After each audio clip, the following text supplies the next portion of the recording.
გიუშ რა შვებია მოგვიყევი? იშოვი სამსახური. თუ ჩემსავით დროებით უმუშევარი ხარ შენც. აუ მე მგონი რომ ვიპოვე რა, მადარტის კურიერად ვიჩდები აგერ დღე-დღეზე მე მგონი რა. ვაი, ძალიან მაგარია, მეც გამიგია სხვათა შორის, რომ კურიერები მან 2500 ლარიდან 4000 ლარამდე გამოიმუშავებენო. ჩემი სამი ყოფილი მუშაობს მან და ვიცი. აუ მე ზოგადად მანქანების დამოპირების ძალიან მეშინია.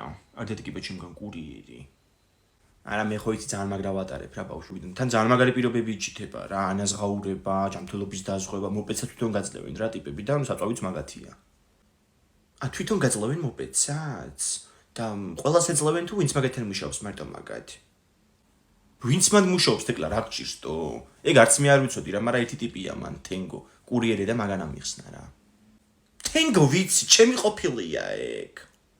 აუ ძალიან კაია მან დრო იწყებ მუშაობას. მე ცოტა სხვა რაღაცას ვეძებ და უნდა ვიშოვო უეჭველი ამ თვეში. რო სწავლის ფული გადავიხადო ხოლმე მე.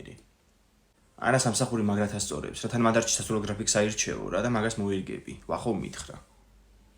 ვახოც ვიცი, ჩემი ყოფილია ეგეც. აუ მანდ მუშაობს. აჰა, ქალბატონი თიკოც გამოჩნდა. სად იყავი გოგო აქამდე რა არის ეგ? გამოიცანით, მანდარტის დამცხრები გავჩითე და კურიერი ვინ იყო?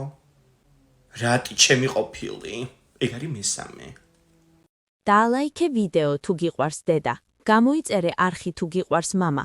გააზიარე თუ გიყვარს ღმერთი. თუ სამივე გიყვარს, შეასრულე სამივე.